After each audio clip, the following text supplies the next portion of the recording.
السلام عليكم ورحمة الله وبركاته.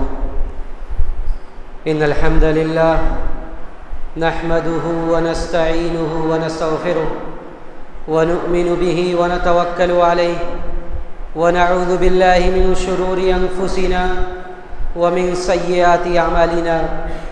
من يهده الله فلا مضل له ومن يضلل فلا هادي له. وأشهد أن لا إله إلا الله وحده لا شريك له وأشهد أن محمدًا عبده ورسوله. يا أيها الذين آمنوا اتقوا الله حق تقاته ولا تموتن إلا وأنتم مسلمون.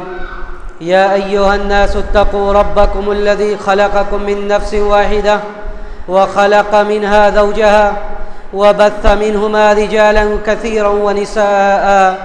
واتقوا الله الذي تساءلون به والأرحام إن الله كان عليكم رقيبا.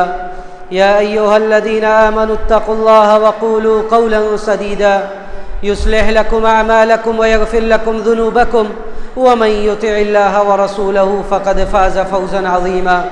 أما بعد فإن خير الحديث كتاب الله وخير الهدي هدي محمد صلى الله عليه وسلم وشر الأمور محدثاتها وكل محدثة بدعة وكل بدعة ضلالة وكل ضلالة في النار.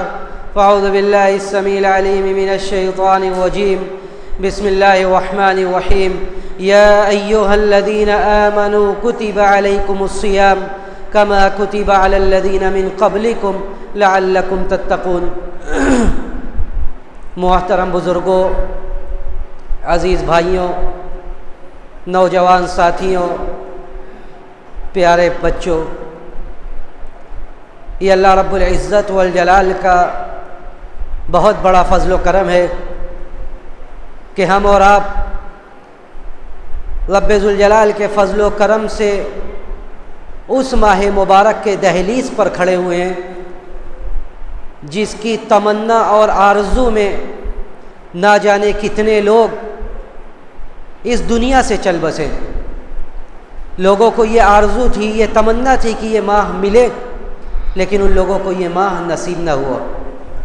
لیکن اللہ رب العزت والجلال کے فضل و کرم سے ہم اور آپ آج اس کے دہلیز پر کھڑے ہوئے ہیں.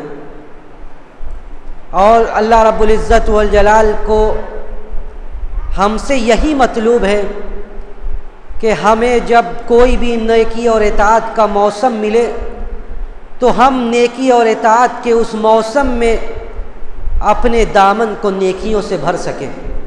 اس لیے کہ ساری باتوں کا خلاصہ یہی ہے. مسلمانوں کی زب و حالی، مسلمان آج دنیا میں خستہ زندگی گزار رہے ہیں. مسلمانوں کی جان و مال کی کوئی حیثیت نہیں ہے. مسلمانوں کا خون چرند و پرند اور حیوانات سے زیادہ سستا ہے. یہ حقیقت ہے اور اس سے انکار نہیں کیا جا سکتا ہے. آج دنیا میں جانوروں کے جان و مال کے تحفظ کے لیے باقاعدہ انسٹیٹیوٹ قائم کیا جاتا ہے، باقاعدہ ادارے قائم کیے جاتے ہیں. لیکن مسلمانوں کی جان و مال اس سے بھی زیادہ سستی ہے. کیوں؟ اس کا جواب وہی ہے جو دے کر میں یہ بات اپنی آگے بڑھاؤں گا کہ حضرت عمر بن خطاب رضی اللہ تعالیٰ عنہ نے کہا تھا کہ نحن قوم اعزنا اللہ بالاسلام، کہ ہم وہ قوم ہیں جس کو اللہ رب العزت والجلال نے عزت دی تھی اسلام کے ذریعے. اسلام کیا؟ اسلام ایمان اور عمل کا مجموعہ ہے. مهما ابتغينا العزة بدون الاسلام، اور جب بھی ہم اسلام کو چھوڑ کر کسی اور چیز میں اپنی عزت تلاش کریں گے تو ہم دنیا میں بھی رسوا ہوں گے اور آخرت میں بھی رسوا ہوں گے.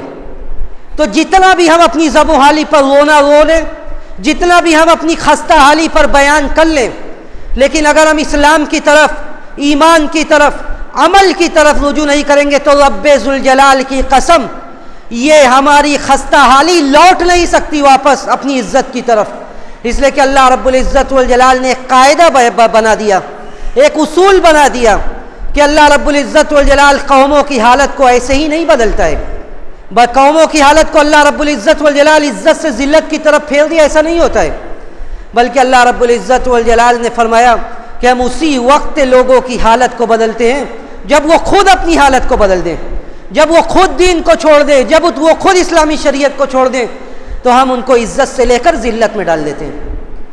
تو نیکی اور اطاعت کو اپنانا، نیکی اور اطاعت پر عمل کر کر ہی ہم اپنے رب کو راضی کر سکتے ہیں، اور ہم دنیا میں عزت اور دنیا میں شرافت حاصل کر سکتے ہیں، اس لیے کہ اسلام ہی ہمارے شرف و بلندی کا مقصد موجہ اور مصدر تھا، اور جب ہم نے اسلام کو چھوڑا تو ہم آسمان سے زمین پر آ گئے۔ تو یہ ماہ مبارک جس کے ہم اور آپ دہلیز پر کھڑے ہوئے، جب وہ ہمارے قریب ہے تو ہمیں کچھ چیزیں اپنانے کی ضرورت ہے، کچھ چیزوں کے بارے میں سوچنے کی ضرورت ہے کہ اللہ رب العزت والجلال ہر سال یہ روزے کا یہ مہینہ کیوں لے کر آتا ہے۔ اللہ رب العزت والجلال دیکھیے، کوئی بھی عبادت اللہ رب العزت والجلال جو ہمارے اوپر جو واجب کی گئی ہے، اس عبادت کو شروع کرنے سے پہلے سب سے پہلی بات آپ اپنے اندر اخلاص پیدا کیجئے۔ اخلاص کا مطلب کیا ہے؟ آپ یہ عبادت یہ سوچ کر انجام دے کہ اس عبادت کو ہم اس لیے انجام دے رہے ہیں تاکہ ہمارا رب ہم سے راضی ہو جائے۔ ہم اس سخت گرمی کے موسم میں جہاں پیاس کے مارے لوگ بے حال ہیں، پریشان حال ہیں، اللہ رب العزت والجلال ہمیں حکم دے رہا ہے ہم 16-17 گھنٹے بھوکے اور پیاسے رہیں گے۔ کیوں؟ ہم کیوں بھوکے اور پیاسے رہیں گے؟ ہم اس بات کے لیے، ہم اس حکم کے تحت بھوکے اور پیاسے رہیں گے کہ ہمارا رب جو اللہ ہے، جس نے جو ہمارا خالق و مالک ہے، اس نے ہمیں اس بات کا حکم دیا ہے کہ اس بھوک اور پیاس کے ذریعے ہم اس کی رضا اور خوشنودی کو حاصل کر سکیں، اور ہم یہی جذبہ لے کر بھوکے اور پیاسے رہیں گے کہ اللہ نے ہمیں حکم دیا ہے کہ ہم بھوک اور پیاس برداشت کر کے اپنے رب کو راضی کر لیں۔ اگر ہمارا یہ جذبہ نہیں ہے تو ہم جتنا بھی بھوک اور پیاس برداشت کر لیں، ہم سخت گرمی کے موسم میں بھوکے اور پیاسے رہیں، رب ذوالجلال کے ہاں ہمارے بھوک اور پیاس کی کوئی بھی حیثیت نہیں ہے۔ بلکہ نبی علیہ الصلوۃ والسلام کی حدیث سنیے اور اندازہ کیجئے کہ ایسے لوگ جو صرف بھوکے اور پیاسے رہتے ہیں، اور اس کی اسپرٹ کیا ہے، یہ ہم کس وجہ سے بھوکے اور پیاسے رہتے ہیں، اس کے مقصد کے بارے میں کبھی نہیں سوچتے، ان کا انجام قیامت کے دن کیا ہوگا۔ نبی علیہ الصلوۃ والسلام نے فرمایا کہ رب صائم لیس له من صیامہ الا الجوع ورب قائم لیس له من قیامہ الا السحر، کہ کتنے ایسے لوگ ہیں جن کو رمضان کے مہینے میں بھوکے اور پیاسے رہنے کے علاوہ کچھ نہیں ملتا ہے، ورب قائم لیس له من قیامہ الا السحر، اور کتنے ایسے لوگ ہیں جن کو رمضان کے مہینے میں رات میں شب بیداری کرنے کے علاوہ، رات میں اٹھ کر نمازیں پڑھ کر اپنی نیند خراب کرنے کے علاوہ کچھ نہیں ملتا ہے، اس لیے کہ ان کا مقصد اللہ کو راضی کرنا، ان کا مقصد اللہ کے سامنے جھک کر اللہ کو خوش کرنا یہ نہیں ہوتا ہے، بلکہ دنیا والے، سماج اور سوسائٹی والے بھوکے اور پیاسے رہ رہے ہیں، اس لیے ہم بھی بھوکے اور پیاسے رہ رہے ہیں۔ لوگ رات میں اٹھ کر تہجد اور قیام اللیل کر رہے ہیں، ہم بھی کر رہے ہیں، اس لیے اللہ رب کے رسول صلی اللہ علیہ وسلم نے فرمایا کہ ایسے لوگوں کو قیامت کے دن شب بیداری کے علاوہ کچھ نہیں ملے گا۔ رب قائم لیس له من قیامہ الا السحر، کہ قیامت کے دن صرف جاگنے کے علاوہ رات میں ان کو اللہ کے ہاں کچھ بھی نہیں ملے گا۔ تو بزرگوں، دوستوں، نوجوانوں، آج رمضان کا روزہ رکھنے سے پہلے اپنے رب کو راضی کرنے کا جذبہ اپنے اندر پیدا کیجئے، اخلاص اور للہیت کے بارے میں سمجھیے، اور اس کے بعد رمضان کا روزہ رکھیے۔ نمبر 2، جو دوسری بات رمضان کے روزے کے موقع پر ہمیں سمجھنا ہے اور اس پر عمل کرنا ہے، وہ یہ کہ رمضان کے ایام یہ بڑے محدود ہیں۔ رمضان کے ایام یہ بڑے محدود ہیں، سال بھر میں آپ کو صرف 1 مہینہ ملتا ہے، اور یہ 1 مہینہ ایسے گزرتا ہے جیسے پلک آپ کی جھپکی اور یہ مہینہ ختم ہو گیا۔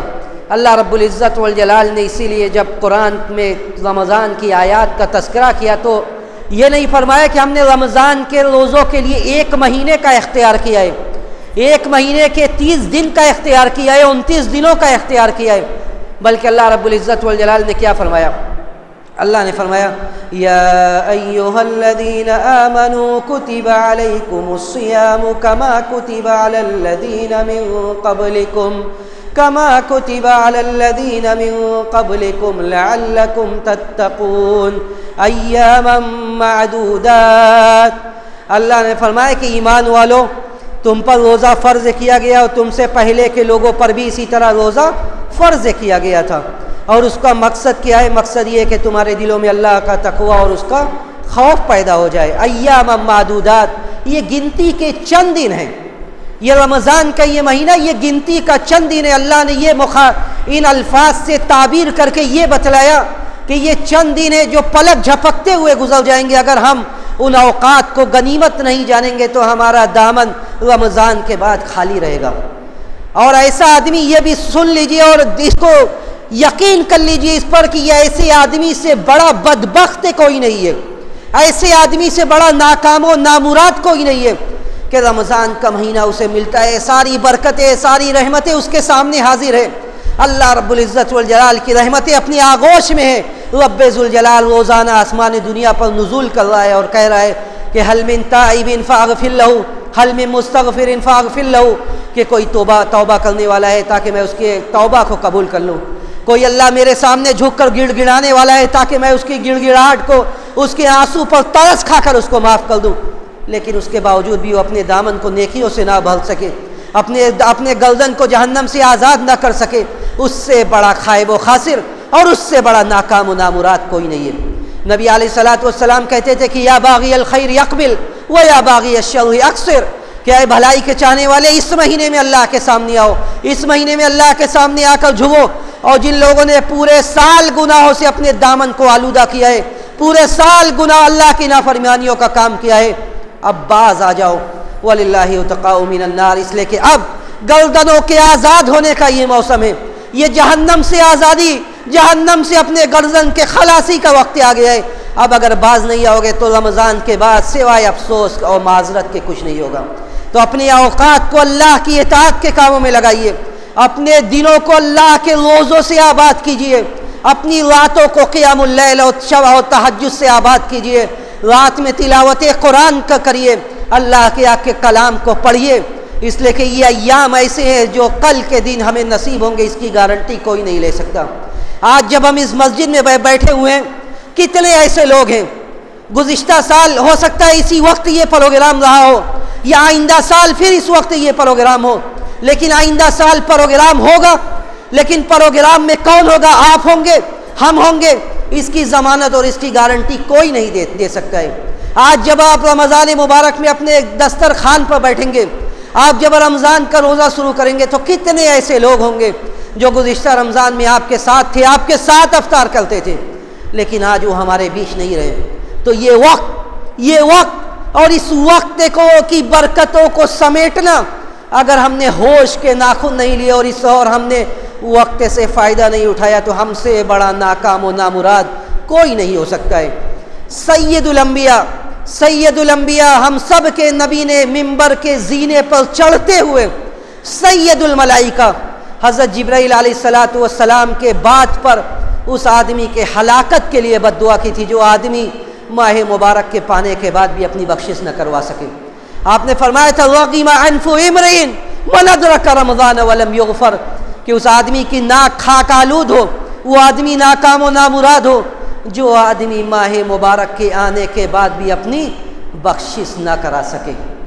تو لوگوں اپنی اوقات کو غنیمت سمجھو, یہ دن یہ راتیں جو اپنے اندر برکتیں سمیٹے ہوئے, اس کی حقیقت کو سمجھیے.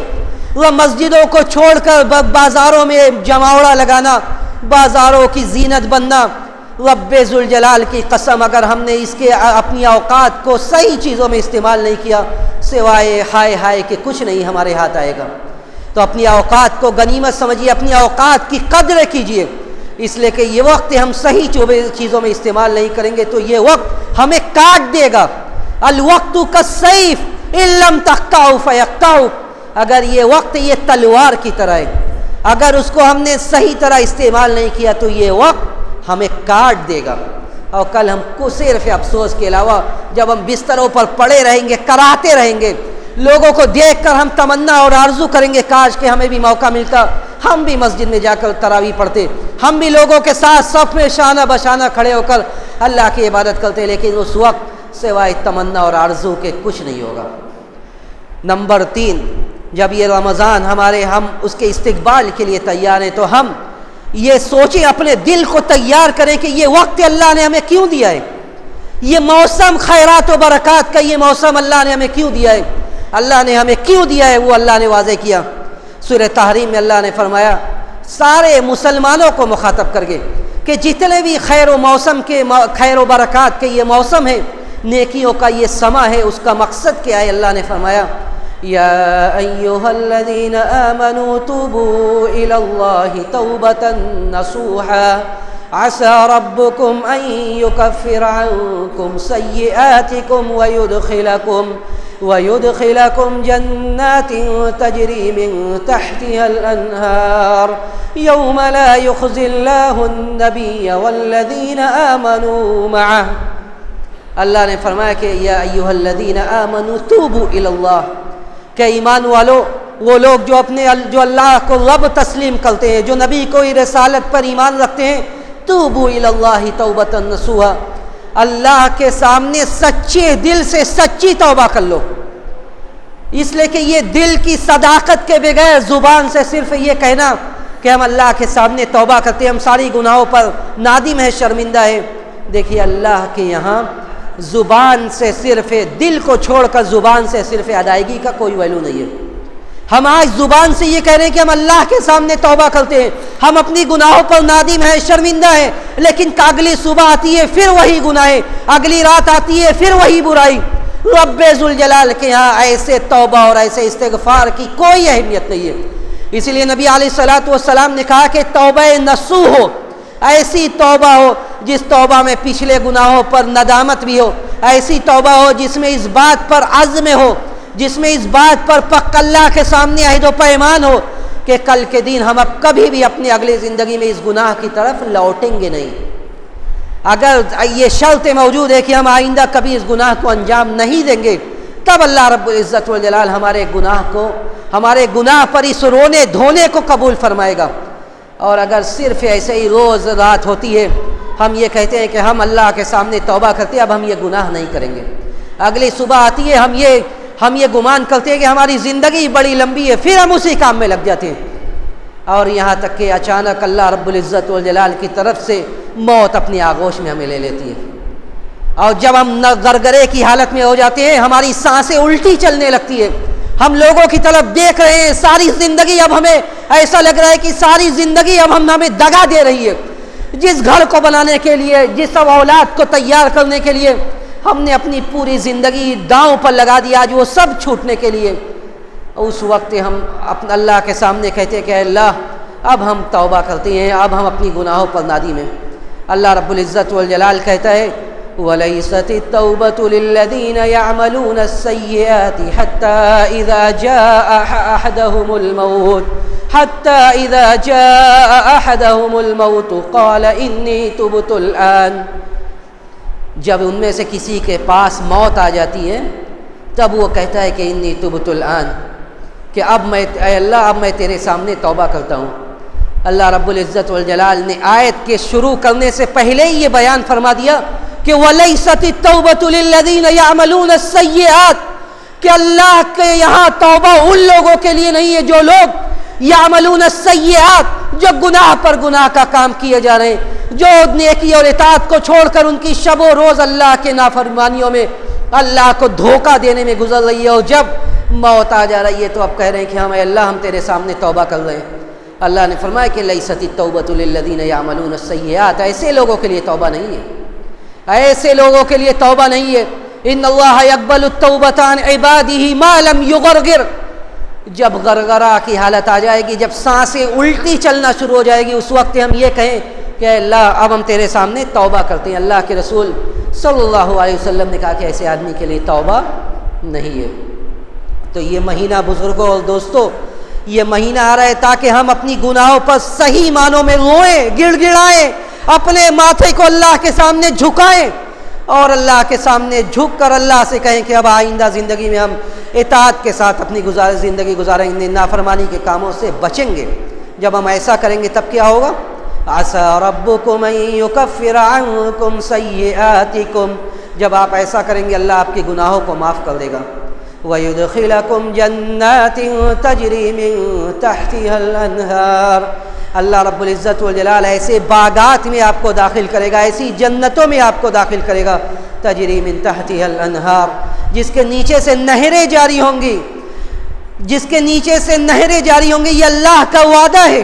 اور اللہ رب العزت والجلال اپنے وعدے کو کبھی بھی اپنے وعدے کے خلاف وعدہ خلافی نہیں کرتا ہے۔ تو آپ یہ مہینہ جب آیا ہے آپ توبہ استغفار کیجئے، اللہ کے سامنے جھکیے، معافی اللہ سے مانگیے۔ اللہ رب العزت والجلال معاف کرنے والا ہے، بلکہ اللہ نے حکم دیا ہے۔ اللہ نے فرمایا سورہ زمر کی آیت میں قُلْ يَا عِبَادِيَ الَّذِينَ أَسْرَفُوا عَلَىٰ أَنفُسِهِمْ لَا تَقْنَطُوا مِنْ رَحْمَةِ اللَّهِ لَا تَقْنَطُوا مِنْ رَحْمَةِ اللَّهِ إِنَّ اللَّهَ يَغْفِرُ الذُّنُوبَ جَمِيعًا۔ نبی علیہ السلام کو مخاطب کر کے اللہ نے کہا کہ اے نبی، آپ لوگوں سے یہ اس بات کا اعلان کر دیجئے کہ یا عبادی الذین اسرفوا علی انفسہم، ہمارے لیے بہترین موقع ہے، بہترین موقع ہے، چاہے ہم نے پچھلے زندگی میں جتنے بھی گناہ کیے، اللہ کے جتنی بھی نافرمانی کا کام کیا ہے، لیکن اللہ رب العزت والجلال جو ہم سب کا خالق و مالک ہے، جو رب ہے، وہ کیا کہہ رہا ہے؟ وہ رب اپنے بندوں کو ایک بیٹے سے زیادہ، جتنا ہم اپنی اولاد سے محبت کرتے ہیں، جتنا ہم اپنے بچوں سے محبت کرتے ہیں، اس سے زیادہ ہمارا رب ہم سے محبت کرتا ہے۔ جو اللہ کے نافرمانی کا کام کر رہے ہیں، جو اللہ کے احکام کی کھلا مخالفت کر رہے ہیں، لیکن اللہ رب العزت والجلال اپنے ان بندوں کو مخاطب کر کے کہہ رہا ہے یا عبادی الذین اسرفوا علی انفسہم، کیا ہے وہ میرے وہ بندوں جنہوں نے اپنے نفسوں پر ظلم کیا ہے، لا تقنطوا من رحمت اللہ، اللہ کے رحمت سے نا امید مت ہو، ان اللہ یغفر الذنوب جميعا، اللہ رب العزت والجلال سارے گناہوں کو معاف کر دے گا۔ اللہ نے یہ نہیں کہا کہ جو تم نے اس وقت کیا ہے اس کو معاف کروں گا، اس کے علاوہ نہیں کروں گا، بلکہ صدق دلی سے اگر اللہ کے سامنے ہم جھکیں گے تو اللہ رب العزت والجلال سارے گناہوں کو معاف کر دے گا۔ تو یہ بہترین موقع ہے، یہ ایسا موقع ہے شاید اس موقع کی تکرار آگے نہ ہو، شاید یہ دوبارہ یہ موقع میسر نہ ہو، شاید ہمارے سانسوں کے ڈور کے تھمنے کا وقت آ جائے اور اگلا ماہ مبارک ہمیں نصیب نہ ہو۔ تو یہ وقت اور یہ لمحہ، اس لیے ان لمحوں میں توبہ و استغفار، اللہ کے سامنے جھکنا، یہ ہماری عقل مندی اور ہوش مندی کا ثبوت ہے۔ چوتھی بات کہ جب یہ ماہ مبارک ہمارے اوپر اپنے سایہ فیگن ہونے والا ہے تو اس ماہ سے پہلے ہم اپنے دلوں کی صفائی کر لیں۔ دیکھیے میں نے جو آیت پڑھی تھی سورہ بقرہ کی، اللہ رب العزت والجلال نے فرمایا کہ ہم نے رمضان کا روزہ کیوں فرض کیا تھا؟ یا ایھا الذین آمنوا کتب علیکم الصیام کما کتب علی الذین من قبلکم لعلکم تتقون، کہ سارے لوگوں پر روزہ اس لیے فرض کیا گیا تھا تاکہ ان کے دلوں میں تقوی پیدا ہو جائے۔ کیوں؟ تاکہ ان کے دلوں میں اللہ کا خوف اور تقوی پیدا ہو جائے۔ ایک مثال لیجئے، زمین بنجر ہے، اس زمین کے اندر کچھ صلاحیت نہیں ہے، آپ زمین پر پانی ڈالتے رہیے، زمین کی سیرابی کرتے رہیے تاکہ زمین لہلانے لگے، زمین میں اچھے اچھے پیڑ پودے اگنے لگے۔ کیا ایک عقل مند آدمی اس بات کو مان سکتا ہے کہ ایسی زمین جو زمین بنجر ہے، جس زمین میں صلاحیت ہی نہیں ہے، اس زمین پر پیڑ پودا اگ سکتا ہے؟ وہ زمین ہمیں اچھا نتیجہ اور اچھا رزلٹ دے سکتی ہے؟ ہرگز نہیں۔ جب ہمارے اندر کی جو چیزیں ہیں وہی خراب ہیں، ہم تقوی شعاری کی باتیں کرتے رہیں، ہم للہیت کی گفتگو کرتے رہیں، ہم اپنے حالات پر روتے رہیں، لیکن ہم اپنے اندر کے ٹکڑا جو تھوڑا سا چھوٹا سا ٹکڑا ہے، ہم اس کی حفاظت نہ کریں، اس کو پاک و صاف نہ کریں، تو کیسے ہمارے اندر اللہ کا تقوی اور خوف پیدا ہو سکتا ہے؟ رب ذوالجلال کی قسم، چاہے جتنے بھی رمضان آتے رہیں، جتنا بھی یہ مہینہ ہمارے اوپر آتا رہے، ہمیں جتنا 60-70 سالہ زندگی میں ماہ مبارک ملتا رہے، لیکن اگر ہم اپنے دلوں کی صفائی نہیں کریں گے تو ہمارے دلوں میں اللہ کا تقوی اور اس کا خوف پیدا نہیں ہو سکتا۔ تقوی اور خوف اس وقت پیدا ہوگا جب ہمارا یہ دل صاف ہو۔ نبی علیہ السلام نے اسی کی دل کی طرف اشارہ کر کے فرمایا تھا کہ التقوی ہاہنا ویشیر الی صدرہ 3 مرات۔ آپ نمازیں پڑھتے رہیے، اپنے آپ کو متقی سمجھتے رہیے، آپ زکوٰۃ و خیرات کرتے رہیے، اپنے آپ کو اہل تقوی میں شمار کرتے رہیے، لیکن اگر دل گندا ہے، اگر دل کی صفائی نہیں ہے تو رب ذوالجلال کی قسم آپ جتنی بھی عبادت کرتے رہیے، آپ کا دل صاف نہیں ہو سکتا، بلکہ یہ دل اس وقت صاف ہوگا جب آپ دل کی صفائی کا اہتمام کریں۔ رمضان آ رہا ہے، آپ کے دل میں جو کچھ بھی ہے اس کو نکال باہر کیجئے۔ لوگوں کے بارے میں آپ کے دلوں میں جتنی بھی برائیاں ہیں، جتنا بھی بغض ہے، جتنا بھی حسد ہے، آپ ان ساری برائیوں کو نکال کر اپنے دل کو پاک و صاف کر لیجئے۔ انبیاء علیہ السلام کی زندگی کا مطالعہ کیجئے، قرآن کو پڑھیے اور اندازہ کیجئے کہ ہمارے انبیاء علیہ السلام کیسے تھے۔ ساری زندگی جو لوگ آپ کے ایذا رسانی کے در پہ تھے، جو لوگ آپ کو ستا رہے تھے، بھائیوں نے اتنا ستایا کہ باپ کے گوشت سے لے جا کر کنویں میں ڈال دیا۔ باپ زیادہ مانتے تھے، زیادہ محبت کرتے تھے، حسد کے مارے جلتے ہوئے حسد کی آگ میں بیٹے کو باپ کی گود سے لے جا کر سوتیلے بھائیوں نے کنویں میں ڈال دیا۔ اللہ رب العزت والجلال جو حکیم ہے، جو ہر وقت بندوبست کر دیتا ہے، کنویں سے نکال کر اللہ رب العزت والجلال نے سلطنت تک پہنچا دیا۔ جن بھائیوں نے کنویں میں ڈالا تھا، آج سارے بھائی حضرت یوسف علیہ السلام کے سامنے کھڑے ہوئے ہیں، اور بھائی یہ سوچ رہے ہیں کہ آج جو خلیفہ وقت ہے، کیا وزیر ہے، آج وہ کوئی ایسا فیصلہ لے گا کہ جو ہمارے خلاف ہوگا۔ حضرت یوسف علیہ السلام ساری پرانی باتوں کو درگزر کرتے اور کیا کہتے ہیں؟ لا تثریب علیکم اليوم یغفر اللہ لنا ولکم وہو ارحم الراحمین۔ حضرت یوسف علیہ السلام جنہیں بخاری شریف کی حدیث کے اندر نبی علیہ السلام نے فرمایا کہ حضرت یوسف علیہ السلام یہ کریم تھے، بزرگ تھے، شریف تھے، وہ ابن الکریم، بزرگ صرف نہیں بلکہ 3 نسلوں تک بزرگ تھے۔ حضرت یوسف علیہ السلام اپنے بھائیوں سے کہتے ہیں کہ جاؤ، لا تثریب علیکم اليوم، آج تمہارے اوپر کوئی گرفت نہیں ہے، بلکہ دعا کرتے ہیں اللہ سے کہ یغفر اللہ لنا ولکم، اللہ تمہیں معاف کرے، ہمیں معاف کرے، وہو ارحم الراحمین، اللہ رب العزت والجلال رحم کرنے والا ہے، درگزر کرنے والا ہے۔ ساری زندگی ستاتے تھے، لیکن آج اس بات کا اعلان کیا جا رہا ہے کہ جاؤ، آج ہمارے دل میں کچھ نہیں ہے، تم سب کو ہم معاف کرتے ہیں آج تمہارے لیے، بلکہ اللہ کے بارگاہ میں یہ دعا کرتے ہیں کہ اللہ تمہیں معاف کر دے۔ ہمارے نبی آخری نبی محمد صلی اللہ علیہ وسلم کی زندگی، وہ قوم جنہوں نے آپ کو اتنا ستایا کہ وہ گلیاں، وہ سڑکیں، وہ محلات جہاں آپ نے اپنی زندگی گزاری تھی، جہاں کی گلیاں آپ کے بچپن کی گواہ تھی، لوگوں نے ایسے ماحول پیدا کیا کہ آپ کو وہ جگہ چھوڑنی پڑی۔ اس کے بعد چھوڑنے کے بعد بھی ان لوگوں کو سکون نہیں ہوا، اور اس طرح ایذا رسانی کے در پہ تھے کہ حضرت عبداللہ ابن مسعود رضی اللہ تعالیٰ عنہ کہتے ہیں کہ اللہ کے رسول صلی اللہ علیہ وسلم یمسح الدم عن وجہہ، کہ آپ کو مارا جا رہا ہے، پیٹا جا رہا ہے، یمسح الدم عن وجہہ، آپ چہرے سے خون کو پوچھ رہے ہیں، آپ کا چہرہ لہولہان ہے، خون بہہ رہا ہے، آپ خون کو پوچھ رہے ہیں۔ لوگ یہ سوچتے ہیں کہ ابھی آپ کے زبان سے بد دعا نکلے گی، نبی علیہ السلام کے زبان مبارک سے بد دعا نہیں نکلتی، بلکہ نبی علیہ السلام کہتے ہیں کہ مجھے اللہ کی ذات سے یہ امید ہے، مجھے اللہ کی ذات سے یہ امید ہے کہ یہ لوگ جو دین کو نہیں مانتے، یہ لوگ جو میرے ایذا رسانی کے در پہ مجھے تکلیف پہنچا رہے، لیکن ان کے نسلوں سے ایسے لوگ پیدا ہوں گے جو لوگ ایک اللہ کو رب مانیں گے، جو مجھے رسول تسلیم کریں گے، اور اللہ سے یہ دعا کرتے ہیں کہ اللہم اہدی قومی فإنہم لا یعلمون، کہ اے اللہ میری قوم کے لوگوں کو ہدایت دے دے، بیچارے یہ ناسمجھ، ان کو سمجھ نہیں ہے، اے اللہ تو انہیں ہدایت دے دے، ان کو پتہ نہیں ہے کہ صحیح کیا ہے غلط کیا ہے۔ صحابہ کرام جو تکلیف کے بعد اسلام میں آتے تھے، وہ نبی علیہ السلام سے کہتے تھے کہ اے اللہ کے رسول بد دعا کیجئے ان لوگوں کے لیے، ان لوگوں نے ہمیں بہت ستایا ہے۔ نبی علیہ السلام ہنستے تھے اور کہتے تھے کہ اللہم اہدی قومی، کہ اللہ ان لوگوں کو ہدایت پر لے آ۔ تو نبی علیہ السلام اپنے دلوں کو ہمیشہ پاک و صاف رکھتے تھے۔ صحابہ کرام کی تربیت بھی نبی علیہ السلام نے یہی کی تھی۔ بزرگوں اور دوستوں، اپنے دل کو پاک و صاف کر لیجئے، پوری زندگی بہت سکون اور اطمینان سے گزرے گی۔ صحابی رسول حضرت ابو دجانہ رضی اللہ تعالیٰ عنہ ایک صحابی ہیں، کہتے ہیں کہ حضرت ابو دجانہ رضی اللہ تعالیٰ عنہ کا آخری وقت آتا ہے، لوگوں کا چہرہ بدل جاتا ہے، گھبراہٹ کے مارے لوگ پریشان ہو جاتے ہیں۔ حضرت ابو دجانہ رضی اللہ تعالیٰ عنہ کے پاس لوگ آتے ہیں، اور جو آتے ہیں وہ دیکھ کر کہتے ہیں کہ وجہہ یتحلل، ابو دجانہ کا چہرہ چمک رہا ہوتا ہے۔ لوگ پوچھتے ہیں، ان کے حضرت ابو دجانہ سے پوچھتے ہیں کہ اس کی وجہ کیا ہے، آپ کا چہرہ بھی آخری وقت میں بڑا چمک رہا ہے، کیا وجہ ہے؟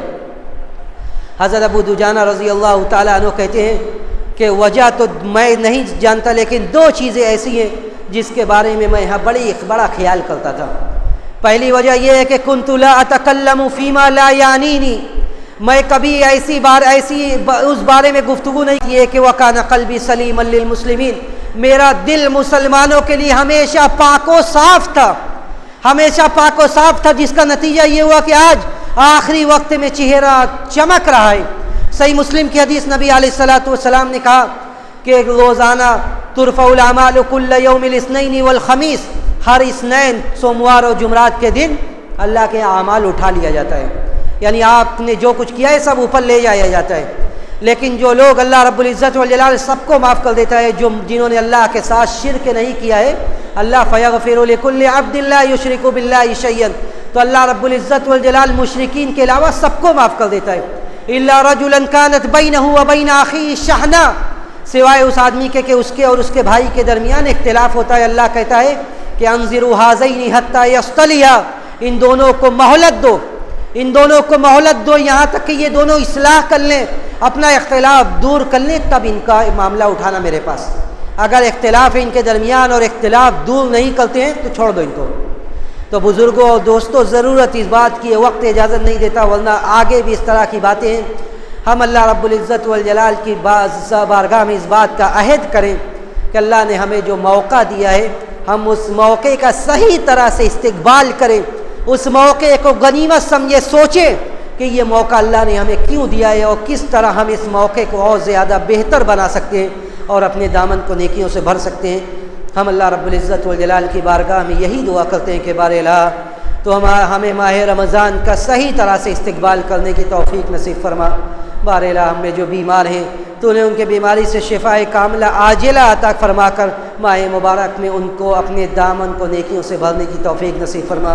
ماہ مبارک میں ہمیں اپنے روزہ اور اپنے قیام اللیل پر صحیح طرح سے توجہ دینے کی توفیق نصیب فرما۔ بار الہ ہمارا جب اس دنیا سے جانے کا وقت آئے تو آخری کلمہ لا الہ الا اللہ محمد رسول اللہ، ربنا تقبل منا انک انت السمیع العلیم وتب علینا انک انت التواب الرحیم۔ سبحان ربک رب العزۃ عما یصفون وسلام علی المرسلین والحمد للہ رب العالمین، والسلام علیکم ورحمۃ اللہ وبرکاتہ۔